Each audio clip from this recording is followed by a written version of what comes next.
C'est la période après la victoire de Kanye West contre 50 Cent. Tu sais, cette période où ils avaient sorti un album le même jour pour voir qui allait gagner. Et finalement, c'est Kanye West qui avait gagné. Kanye West, c'était tout l'opposé du rappeur gangster de l'époque. Tout ce que 50 Cent était, Kanye West ne l'était pas. Et Kanye West, c'est quoi? C'est un artiste qui utilise son vrai prénom, qui utilise une histoire relativement ordinaire, et c'est quelqu'un qui avait pas de mal à montrer ses faiblesses dans sa musique. 50 Cent, lui, appartient plus à une tradition de gangster rap. Et lorsque Kanye West a gagné cet affrontement-là, les maisons de disques ont vu ça comme un signal et se sont dit, ok, il faut qu'on aille plus sur des artistes qui sont proches du réel, qui font de la human music en quelque sorte. Et c'est pour ça que beaucoup d'artistes qui ont percé dans cette période-là utilisent leur vrai nom. Drake, bah c'est le deuxième prénom de Aubrey Graham, ok.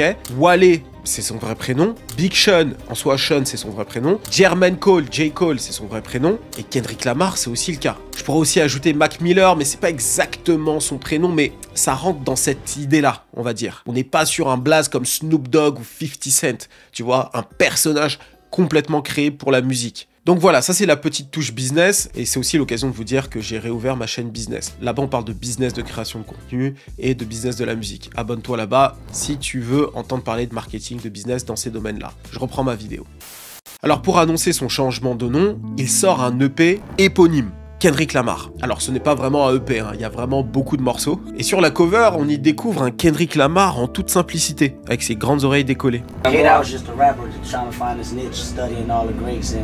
I mean, taking pieces from each individual styles and rap. Kendrick Lamar is the person, that's a whole nother, you know what I mean, that's me in general, my whole life. Kendrick Lamar is Compton, California, I mean, that's what I represent. I mean, my whole life, it's what I put in my music. It's about stories of young black males, individuals trying to their best to escape the influences of the city. So that's me, that's what I represent. Crips, Power Rules, the motherfucking cracked out moms, the motherfucking deadbeat daddies, all that shit is instilled in me, you know what I mean, so Kendrick Lamar is Compton. À titre personnel, c'est la première fois que j'écoute Kendrick Lamar et je prends ma gifle. Dans le morceau Wanna Be Heard, le rappeur casse tous les codes auxquels on pourrait s'attendre de la part d'un rappeur de Compton. Il ne parle ni de ses affiliations dans la rue et il se présente de manière très simple mais puissante. Écoute.